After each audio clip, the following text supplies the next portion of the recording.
Andrew's favorite name in the draft, Chuba Hubbard. Chuba Hubbard. Chuba Hubbard. Yeah. Only took me what week is it? 14 or something like that to get his name down. And we got it now. You're now listening to the Wandering Buffalo podcast with your hosts, Andrew Chang and Justin Goddard.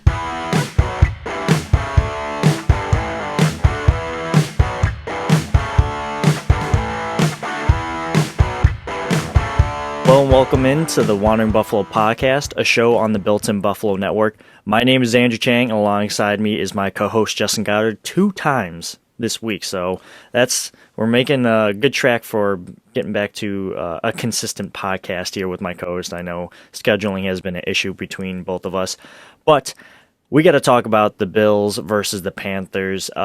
Turns out to be kind of a critical game for the Bills in terms of their playoff chances, so a must-win if you ask me.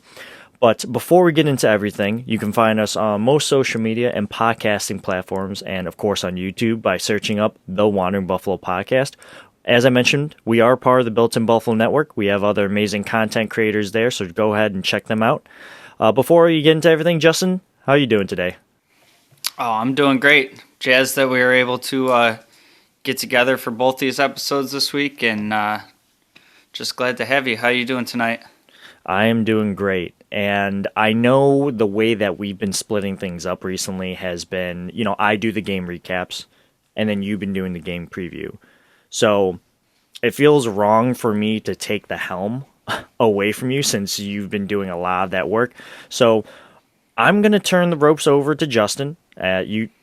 All you listeners should be familiar with how he does things, and I'll be kind of like the B to his A, if that makes any sense. The color analyst tonight. Yeah, I guess so. All right, so, Justin, tell us about these Carolina Panthers, and by the way, we're back. Yeah, so like you said, we got the Panthers coming up this week. It's going to be played on Sunday at 1 o'clock, our favorite time slot. And, anybody that's a fan of either of these teams, the league in general, knows, there's storylines that go within this game. You got Sean McDermott. We got countless players on the Bills that have come from Carolina. There's some on Carolina that came from Buffalo. There's just this obvious pipeline between the two organizations. So a lot of connections. And like you said, this isn't a game at the beginning of the year that I was expecting to be a huge marquee game when we got to it. But obviously it starts to be huge implications on this game. As it stands right now, it's looking like the weather should be pretty good. We got about 20 degrees. We got Shasta joining the fray now. Mm-hmm. No snow, no precipitation in the forecast. So hopefully this Bills home game isn't too much like that Monday night game with New England. Right, and just a quick talk about the weather. If you're Team Dome, you love to hear that. And if you're Team Not Dome, you still like to hear that because the elements shouldn't play a big as a factor. And I went to that Monday night game, and I know I mentioned on my pod, the wind quite literally blew me back into my seat a couple of times. And I'm not like a tiny dude. I'm about 6 foot, 180 pounds. So, I mean, that might be little to some of you, but, for me, I feel like that's a normal size build, I guess. But it did push me back a couple times, and maybe that was because I drank a little bit, so my balance was off. But we won't get into the specifics of all of that. But it's good to hear that the weather's not going to play a huge factor, hopefully. Hopefully. We all know how Buffalo weather can change. Mm-hmm. So the quarterback position, regardless of the weather, I think there's a pretty marked advantage here for the Bills. Panthers have, obviously, there's the reunion with Cam Newton. Also PJ Walker on the roster. Sam Darnold, obviously, is on the injured reserve. And I feel like we're going to see Cam Newton this week. I feel like they wanted to work with him, and I'm not really sure why. I feel like it's a great feel-good story for him to go back to Carolina where he had so much success, but I never really understood the logic of that move when they did it. we all kind of know who Cam Newton is at this point, and it wasn't this anomaly last year that his arm didn't seem what it used to be. He's still a very, very effective runner, but if I'm that organization, I'm more interested in seeing what PJ Walker has. I know they've seen some action from him, but significantly younger. He's only 26. Also has some athleticism to him, and just their season's pretty much gone at this point. And regardless, PJ Walker's probably not a long-term answer either, but you got to kind of know what you have in Cam Newton at this point. And I guess PJ Walker's still a bit of an unknown. So what are your thoughts on their quarterback situation? So I love Cam Newton. I'm a Cam Newton kind of guy. I don't know what it is. People like to harp on him for like his outfits and whatnot, but like I like him as a person and as a player. So, but that doesn't mean I'm gonna root for him come game time. Don't get it twisted, Bills Mafia. I want the Bills to win, but when you look at the Carolina Panthers quarterback room and what they've gone through, and I feel almost a little wrong to say this, so I'm going to knock on my desk here. Don't know if you heard that, but this situation that the Carolina Panthers are going through with their quarterback room could easily have been the Bills, right? Let's say Sam Darnold comes in, he's looking good, right? Josh Allen, he's looking good, but Sam Darnold goes down to injury. And we see Sam Darnold start to regress, and then he goes to IR, and then they're trotting out who out there? PJ Walker, Cam Newton. Cam Newton comes back. That just some free agent that they pulled off from the street, not just some free agent, but old connections and ties there. And he goes. Would be his third game. I don't really know the extent. This is the third game for him. Yeah, he won one, lost one, if I'm not mistaken. So he's going 500. And the reason why I'm saying this could easily have been the Bills is because Josh Allen did get hurt in that most recent game. He's got a foot sprain. And, McDermott says he's day-to-day, which is a lot better than week-to-week. So hopefully, I got my fingers crossed here, that he'll be able to play come Sunday. But what I mean by that is, it only takes one play, regardless of what team you're on, to really throw your season into a downward spiral. And it's, I guess, unfortunate if you're a Carolina Panthers fan, because Sam Darnold looked like the part for at least a hot second, and then things started to fall off, and then he got injured, and now you're just playing round robin with your quarterback, which is easily the most important position on the whole team. So I guess what I mean by that is that, we should be thankful that Josh Allen only got a foot sprain and he's been healthy all this year. And, injuries can strike. And just like that, look at Tre'Davious White. It literally, no one could be touching you and it could happen. And I'm still upset about Tre'Davious White. And I know I'm going off topic here, but it could happen at any moment. So look at the Panthers, because that could have been us. In terms of who we're playing, Cam Newton, I'm not really too worried about him throwing the football all over us. Like you mentioned, he lost a little bit of that last year, and I think that was on full display when he was a Patriot. And that's not to say he can't do it. It's just a little more inconsistent now. And PJ Walker, I don't know too much about him, but I would go ahead. I don't think it's the craziest thing to say at the moment that he's unproven. So I'm just going to leave it there. Yeah. So you thought you were going off topic when you started talking about the injuries. Perfect segue into the running back position for the Panthers. And I know. I know how you feel about your fantasy team.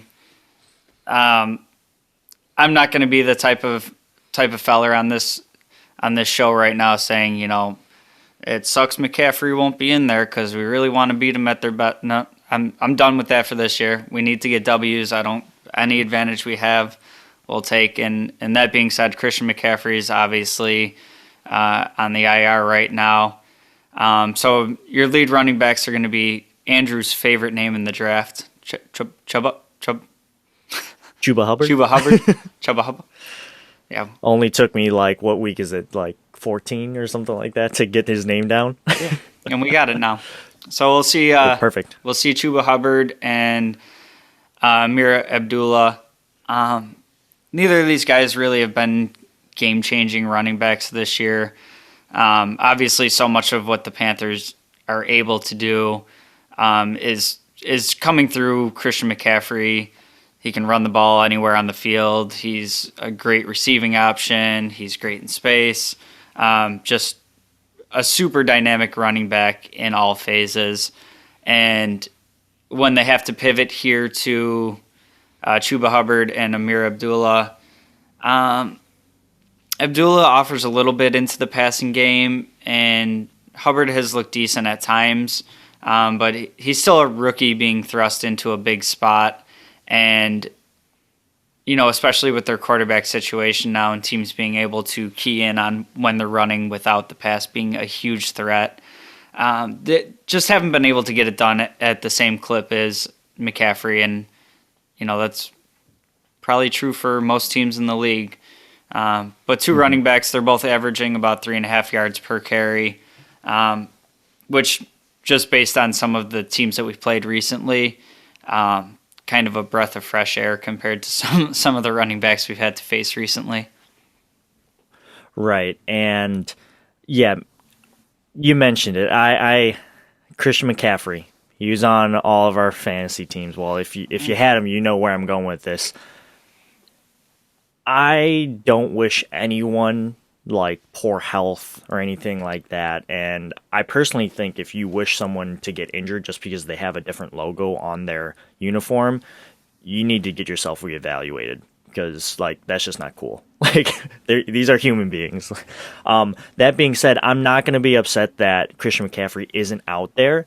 I am upset that he isn't on my fantasy team at the moment because he's just done for the season. But that's neither here nor there. McCaffrey, he's not a factor. Who takes his place? Chuba Hubbard. He's probably going to be the main guy coming out of the backfield. And I liked him, even though I couldn't pronounce his name coming when we were talking about the draft and whatnot. And I think he's coming on a little more as the season progresses. He doesn't really strike a whole lot of fear into me, but there's definitely upside with him. And when it comes to Amir Abdullah, I don't really know too much. I'm pretty sure he was on the Dolphins at one point, or Detroit maybe. I don't really know. So, yeah, he's just kind of bouncing around, and I don't know if that's a recent addition, but I assume they added him for depth purposes.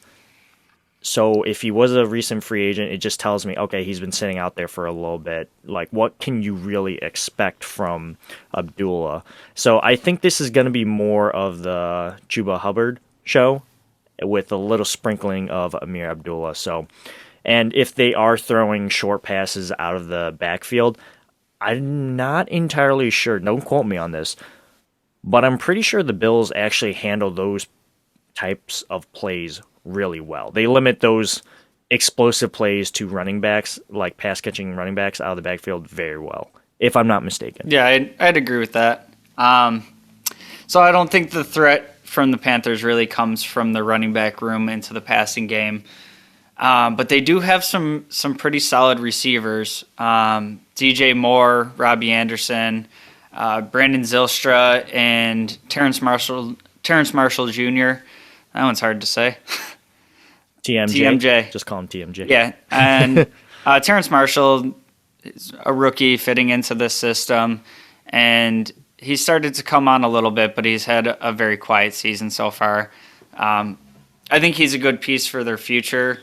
But all of these receivers, I think they have a pretty good receiving core, but they're kind of struggling with the little bit of quarterback shuffling. Sam Darnold, like you said, he caught fire for a few weeks in there and then before his injury, he ended up getting benched for P.J. Walker. And now you have the combination of P.J. Walker and Cam Newton. I mean, DJ Moore is still getting he's pretty close to 1,000 yards on the season. And that's with really suspect quarterback play. Robbie Anderson having a down year, I kind of attribute that again to the quarterback play, but I think he's also a pretty good receiver. And what I think this receiving room has is a good balance of speed, athleticism, and Robbie Anderson brings a little bit of size. And DJ Moore is also questionable as of right now, but I'm guessing that he will end up playing. And I guess he would be my biggest concern from this unit going into this game. I just think he has the potential to be an elite level, like superstar receiver if he was on maybe a different team, a little better surroundings, a little bit better quarterback getting to him, because he is putting up great numbers with kind of everything else around him in shambles. Mm-hmm. So, I really like DJ Moore. I thought he was probably one of the best wide receivers coming out of that draft, and he was a first round, if I'm not mistaken. And he came from Maryland, which is the same place that Stefan Diggs went to, college that he played ball at. And I think DJ Moore doesn't get a lot of respect for what he's done so far. Like, not too many people talk about him, but he's quietly under the radar, at least from my, perspective as a Bills fan. Like, not too many, like, that's not a name that I hear brought up too much, right? It's not like a Hopkins, and this might sound biased, a Diggs, or like, stuff like that. But I really do like DJ Moore for his all-around ability. He's pretty good in midfield. He can run deep, and he's a pretty good route runner. So I like him. I think to echo what you said, if there was a little better quarterback play, he definitely could be a superstar. Who knows? But unfortunately, maybe not unfortunately for this week, we don't know what he could be because of that shuffling in that position. Robbie Anderson, when you say size, like, I would say he's definitely one of the taller guys, a little skinnier, but he's super fast. I can think of all those times when he was on the Jets, and specifically in that week 1 opener, I think like 2 years ago, when he dropped a pass, or like Sam Darnold overthrew him, but he like burned Levi Wallace, like, and had like 3 or 4 yards of separation between him and Levi, and he couldn't bring it in. And I know drops have kind of been a problem for him, if I'm not mistaken. I could be wrong, but that speed aspect of Robbie Anderson is something that is noteworthy, and we should pay attention to. Now, the Bills are really good at stopping big plays from happening, so I feel good in that aspect, but Robbie Anderson's speed definitely is something that you should be aware of. When it comes to Brandon and TMJ, I don't really know anything about them. I know Terrence Marshall Jr. is a rookie, so I'm going to go ahead and say this. He's probably hasn't had too much impact this year. And again, you could attribute that to the fact that he's a rookie, the fact that quarterback play has been, a rotation between 3 people from what you're saying, if that's accurate. So I don't know. I think the 2 big people that you got to watch here are DJ Moore and Robbie Anderson. And obviously you got to keep your eyes on those other guys. But if I'm if I'm Leslie Frazier, I know that I got to focus on these 2 people more so than the other 2. And that's no disrespect towards them. They just haven't proven themselves at this moment, at least from my point of view as a non-Panthers fan. Yeah. Hopefully Terrence Marshall Jr. Zylstra doesn't Rashad Perryman us this week. Yeah, hopefully not. So then we'll... That'd be terrible. Moving into the tight ends, just touch on these quickly. Not really big names here. We have Ian Thomas and Tommy Tremble. Ian Thomas has been around with the Panthers for a while. Tommy Tremble, quite the opposite, a rookie here. And neither of them have really factored into the passing game all that much. Ian Thomas he's a good blocking tight end. And Tommy Tremble, we haven't seen a ton from this year.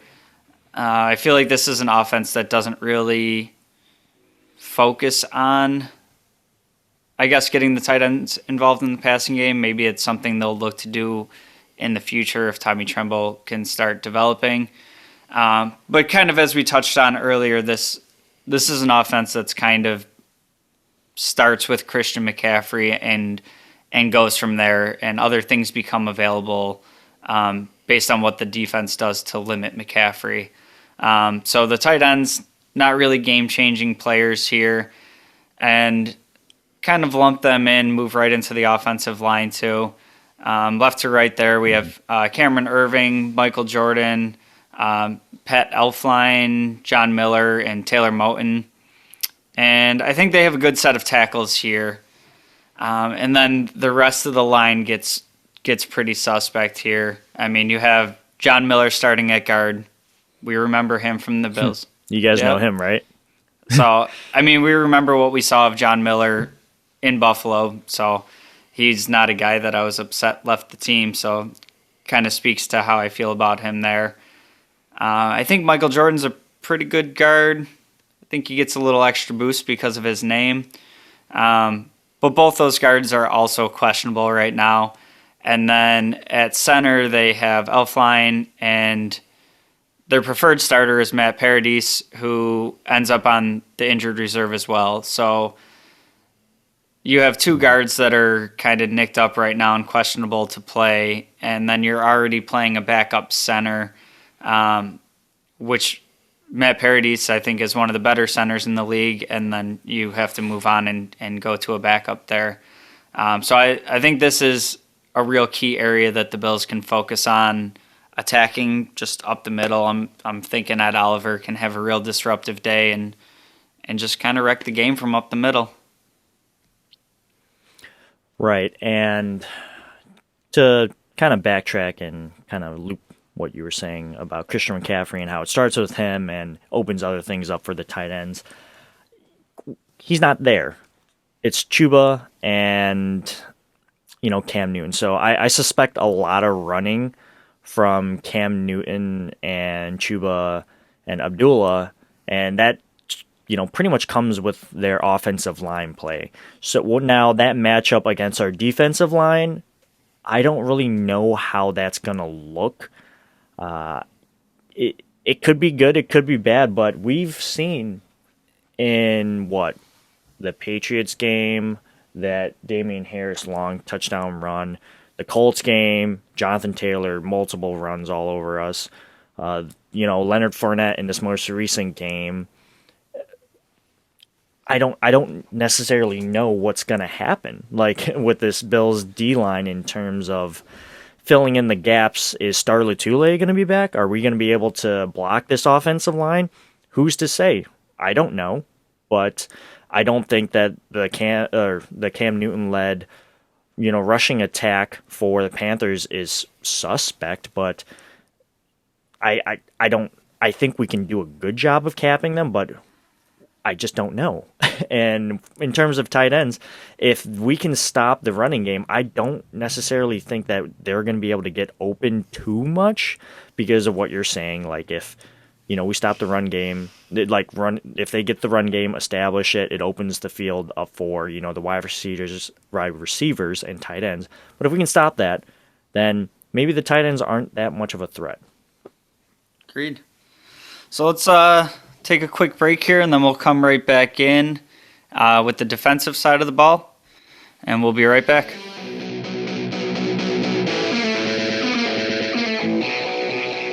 All right, welcome back, and thank you for joining us on tonight's episode of the Wandering Buffalo podcast. We're going to pick things up with this game preview against the Panthers on the defensive side of the ball, and we're going to start right off with the defensive line, and I guess in particular this front seven of the Panthers defense. And I think this is really kind of the strong suit for this Panthers team. We see they have 5 wins on the season, and it doesn't look all that impressive. But when you kind of look at the offensive side of the ball and what they've been dealing with at the quarterback position, it kind of shocks me that they've made it to 5 wins on the season, right? So then you start diving into what they have on defense, and just starting right out with the defensive line: Brian Burns, Derek Brown, Daquan Jones, and Morgan Fox. 3 of those guys are kind of just names that you hear, and they're average to good NFL players. But you got to start with Brian Burns here. And since coming to the Panthers, he's been explosive. He's been a dangerous player. And for how much our offensive line has struggled this year, he's a guy that's put up 8 sacks on the season.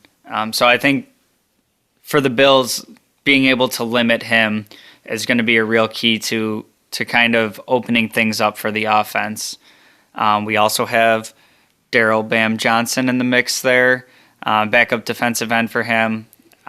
He's not getting a ton of usage over there with the Panthers, but I think he's always fun to bring up because I don't know, I won't speak for you. He's somebody I was bummed to see leave Buffalo, and seeing how our defensive line rotation kind of shakes out. I don't know how much we would have seen from him anyways, but he was always a guy I really liked on the team. So he lands there with the Panthers, one of those connections. Yeah, there's a lot of Bills-Panthers connections, right? And if we're talking strictly about the defensive line, Bam Johnson, great special teams player. He might get some snaps, some opportunity against his former team here. But in terms of that front 4, I rather like it, actually. I think Brian Burns, like you mentioned, he's a problem. He's got some speed off the edge. And, this offensive line, we got, John Feliciano back against the Bucks, but we just didn't really use him.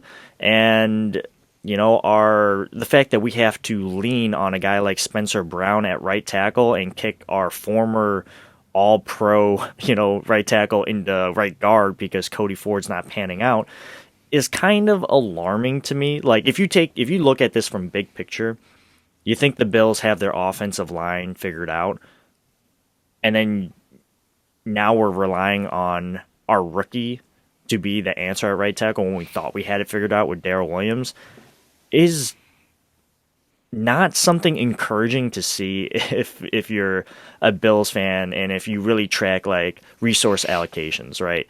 You pay one person to be this and they're actually not that good at it, so we're going to kick you inside a guard. Not to get away from what the Panthers have at defensive line, but I'm saying that the Bills' offensive line has proven to be very inconsistent, much like the Bills in general this entire season. And I've seen this line be beat by less. So I'm not going to stick my nose up against or turn my head the other way against this Panthers D line, because every matchup, every snap against this Bills offensive line, I'm holding my breath because I don't really know what version of them we're going to see. So, and again, Brian Burns, he's a problem, and I suspect he's going to have an impact on this game. So I'm really interested on how the Bills offensive coach OG Bobby Johnson really kind of comes out and game plans against a guy like that. Yeah, and to your point, some of these guys on their defensive line aren't, I guess you'd call them household names or whatever. But what I think they do really well is kind of control that line of scrimmage and let the linebackers go to work. And their linebacking core here is my favorite position on this team. I'm by no means a Carolina Panthers fan, but these guys get me kind of jazzed up, and they're just kind of fun to watch together. And you have Shaq Thompson there, Jermaine Carter, and Hassan Reddick. And in particular, Shaq Thompson and Hassan Reddick are just 2 great linebackers and just watching the way they play together, just a really talented duo. And then you have Carter Holden down the middle. And Shaq Thompson is going to be kind of like the, I guess I'd say kind of like the Matt Milano role, just sideline to sideline. He'll give you pass coverage. He's got 2 interceptions on the season. And then kind of Hassan Reddick on the other side being the complementary piece to that. He also has some coverage skills, but they use him a lot more to get after the quarterback. And Hassan Reddick, going along with Brian Burns, 8 sacks for the season, contributes another 10.5 himself. So you're talking 18.5 sacks between 2 players on the same team of going against a Bills team that's really had a hard time keeping Josh clean. So I think between those 2 players in particular is going to be kind of the biggest game within the game of how are we able to keep Josh and/or if it's Mitch Trubisky, how we're going to be able to keep them clean to be able to be effective against this defense. Yeah. Linebackers for the Panthers. Excellent group here. I don't really know how you kind of get around them, right? They're not some people that you can just kind of like ignore. Much like Brian Burns, you can't ignore their linebackers because they're all pretty good, and that's probably going to change a lot of play calls for Brian Daboll. It's almost like he's got a play call against the Bills linebackers in a way, if you think about it. Like Sean McDermott's defense is linebacker led and a strong front 4, and I think that's what you kind of see with the Panthers. And I don't really know how you beat the Panthers linebackers, whether you put them in space and get them in conflict and force them to communicate. It's hard to say because this group has proven, and this isn't like the first year they've been together either, right? Like they're proven. They're good. And I think that this matchup, whoever the linebackers are covering, because we know that running the ball isn't going to end well for the Bills because they just can't really do it unless Josh does it himself.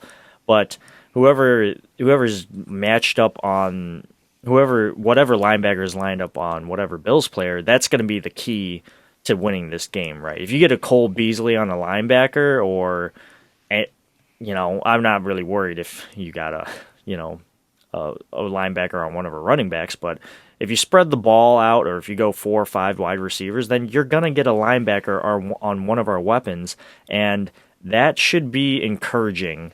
And I would take advantage of those opportunities if that's what the Bills want to do. Yeah, and I'm kind of glad you mentioned the spread them 4 or 5 wide, because that kind of brings me into the secondary of this team and what I think the Bills have to do to beat the Panthers here. And we saw it in the Tampa Bay game, right? I believe we went the whole first half without a running back having a rushing attempt. And I've heard a lot of people complain about that. I'm all for it. And against this Panthers team in particular, they're pretty strong up front in the front 7, and it's not to say that they're weak on the back end. Definitely some players here. But there's also some injury concerns. And, J.C. Horn, they drafted this past NFL draft. He's on the IR, and they drafted him to be that lockdown cornerback. He has great speed, great athleticism, can pretty much run with anybody in the league. He gets replaced by A.J. Bouye. He's also questionable for this game with a foot injury. So how close is he going to be to 100%? And then we have your guy. We'll let you talk about him, Stefan Gilmore. Obviously still a very good cornerback, but not quite playing at the same level as a couple of years ago. And then in the safeties, Justin Burris, who I honestly don't really know much about, and Jeremy Chen, who I feel like he's an absolute stud in the making. He had a monster season last year, and he's a very sound tackler. He'll force fumbles. He'll get after you. You're not really going to make him miss in the open field. But overall, as a group, I feel like there's just areas to be attacked, and outside of Stefan Gilmore, just really not the best ball skills when the ball's in the air adjusting in coverage. So I'll let you loop around there and kind of give me your thoughts on some of the secondary pieces. Well, if it was healthy, I'd really be concerned about this group. Stefan Gilmore, I guess I'll start with him. He's coming off of an injury, and I think the Panthers got a steal with what? They give him the Patriots a 5th, right? Or a 6th or something like that? Something to that effect. A late... Something like that. Late draft round pick to get a former All-Pro original Buffalo Bills pick. Cornerback. Got to put that out there. Now, I think Stefan Gilmore can be very good. And I haven't really seen him play this year. But I know what he could be. And if what you're saying is true, that he's a little, he's still working back from that injury and you could tell on the field, I feel a little better about the Bills' matchup against him. But that doesn't mean he can't get back to where he was. We've seen players come off of injury and somehow become better. But Stefan has the age-old problem working against him, and that's the fact that it's time. Like he's not a young spring chicken, right? He's a veteran in this league. This is like his 3rd team, if I'm not mistaken. Like it's not working in his favor, but he could have a good game. Now, when it comes to who else? You said AJ Boye. Mm-hmm. I like that pickup. He also, I do too. Yeah, he's also pretty good in my opinion. And I think he was on the Jags, and the only reason why they let him go was for cap casualty reasons, if I'm not mistaken. And then he went to the Broncos, and then somehow ended on the Panthers or something like that. I like that pickup. Savvy veteran, knows how to play. And then you look at their, rookie pick, J.C. Horn. He was supposed to be a lockdown guy himself, and as you mentioned, we won't see him because he's on IR. So very promising rookie there. But, those are the main 2 people we got to worry about, Gilmore and Boye. And I think the ceiling is extremely high for those 2. But I think the floor for their play has dropped from, what we would expect from them normally. So I think the gap between ceiling and floor just grew a little big. So who knows what version we're going to get from them come Sunday. I agree. You got a prediction for the game? No, but we do got to talk about these safeties real quick. And it's just about Jeremy Chen, right? And who's the other guy? Justin Burris. Justin Burris, I honestly didn't really know all too much about, but Jeremy Chen, I love. Yeah. Yeah, I wanted the Bills to draft Jeremy Chen, much like Kyle Duggar, but we know that didn't happen. Jeremy Chen, super awesome player. He's like a Swiss Army knife, and he can pretty much guard anyone. Like, everyone was saying, like, he could be the Matt Milano replacement. He can pretty much be moved around almost like a chess piece, and he had an outstanding rookie year. So that's someone you got to watch out in the safety room because he's a upcoming star. And I know the Panthers are having a down year, but still, he's a really good player, and you gotta be mindful of him. And that's no shade on Justin Burris. I just don't know anything about him. You said predictions. I know you don't like to give scores, but you want me to give you a score? Because I really don't like giving scores, but I'll do it. No, don't give you. A score. No, you don't have to do a score. Just give me kind of your thoughts of where you think the game might go. Who do you got winning? I think the Bills started to get hot in that second half against the Buccaneers, and I think the Buccaneers. Now they have a little more injury in their cornerback room than the Panthers. But I think the Bills are starting to trend in the right direction, and that second half of that Bucs game should get you encouraged if you are a Bills fan, if you were to take anything away from that game. And I say this with the caveat of the fact that Joe Brady, I think, was the offensive coordinator for the Panthers. He's not there anymore. So, I'm not entirely sure what kind of play calling we're going to get. It's too soon to tell. What is this going to be? I don't know who's taking over as an interim offensive coordinator, or if this is his first or second week calling plays. But that being said, we don't know what the interim guy is going to do.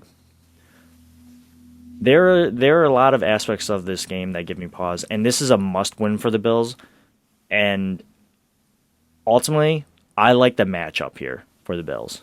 So I'm going to go ahead and say it's a Bills dub, but only if we can give Josh a little time in the pocket. If it's like Josh can't even, Josh can elude the players, right? He's shown that he's very capable to do that, but with that foot sprain, is he like less mobile now? If that's the case and the O-line just craps the bed, then that's probably going to be the catalyst for a Bills loss. So I hope that doesn't happen. I'm going to predict a Bills W, and why don't you tell me your thoughts? Yeah, I see this one being kind of a tough battle. I mean, the Panthers are kind of better than their record suggests, and like I said before, I think a lot of that comes from their defense doing enough to keep them in games. So I think this is really just a game where we have to see if the Bills' offense can stay on track like we saw in the second half against the Bucs. And I think that second half against the Bucs kind of gave them a little bit of moxie back, kind of got them in a rhythm. So, I mean, it's only one half of football, so, we've seen them have their inconsistencies this year. So I'm really looking to see if they can kind of keep that going, keep that put together, and bring that over week to week instead of just through a half of football. And I think if they're able to do that, I'll also give this as a Bills W. I got to go in something like 28-17. A game that probably feels more like the Bills are controlling it just based on what I think the Panthers are going to be able to do on offense. But like I said, it's all going to come down to if we can keep the offense going consistently. Right. And I guess that's going to wrap it up for this episode, right, Justin? Yes, sir. Right. Well, thanks for listening. Make sure to like, comment, subscribe, and view our podcast by searching up the Wandering Buffalo podcast. Again, we're part of the Built-in Buffalo Network, and you can find them also on most social media and podcasting platforms. Justin, where can the people find you? You can find me on any social media at jgods22. And you can find me on also most social media platforms by searching up Two Changs. That's going to do it for this episode. Let's hope for a Bills W. And as always, go Bills. Go Bills.